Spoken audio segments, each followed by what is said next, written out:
ዛሬ በእግር ኳስ ዓለም ውስጥ በፈጠራ በጎልና በመሪነት የሚታወቀው ተጫዋች አንዱ ብሩኖ ፈርናንዴዝ ነው። እሱ የማንቸስተር ዩናይትድ ካፒቴን ሲሆን በፕሪሚየር ሊግ ውስጥ ከምርጥ አማካኞች አንዱ ነው። ነገር ግን ዛሬ ያለበት ደረጃ ለመድረስ ረጅም መንገድ ተጉዟል። ከታናሽ ሕፃን እስከ ዓለም ኮከብ የሆነው ታሪኩ በጣም አስደናቂ ነው። ብሩኖ ፈርናንዴዝ በ1994 በፖርቹጋል ከተማ ማያ ተወለደ። ከታናሽ ዕድሜው ጀምሮ እግር ኳስ በጣም ይወድ ነበር። ብዙ ጊዜ መንገድ ላይ ከጓደኞቹ ጋር ሲጫወት ይታይ ነበር። እንደ ብዙ ሕፃናት እሱም አንድ ቀን ታላቅ ተጫዋች ሆናለሁ ብሎ ይመኝ ነበር። ነገር ግን ህልሙን ለማሳካት ቀላል አልነበረም። በ17 ዓመቱ ከቤተሰቡ ርቆ ወደ ጣሊያን ሄደ። ይህ ለሱ ትልቅ ፈተና ነበር። አዲስ ቋንቋ፣ አዲስ ሀገር፣ አዲስ ህይወት። ነገር ግን ህልሙን ለማሳካት አልተወም። ፈርናንዴዝ በጣሊያን የጀመረው ስኬት። ብሩኖ የመጀመሪያው የፕሮፌሽናል ክለቡን በኖቬራ ፉትቦል ክለብ ነበረ። በዚያ ቡድን ውስጥ በፍጥነት ታወቀ። ኳስን በጥሩ ሁኔታ ያቆጣጠር ነበረ። ርቀት ላይ ኃይለኛ ሹቶችን ያደርግ ነበር እና ለጓደኞቹ ድንቅ አሲስት ይሰጥ ነበር። ከዚያ በኋላ በአንዴስ ካሉሺያ ተጫውቶ በጣም ጥሩ አቋም አሳየ። ከዚህ ወደ ዩኤስ ሳምፕዶሪያ ተዛወረ።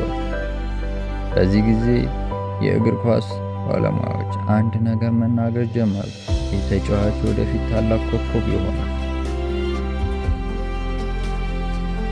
በፖርቹጋል የተፈጠረው ኮከብ በ2017 ብሩኖ ፈርናንዴዝ ወደ ፖርቹጋል ተመለሰ።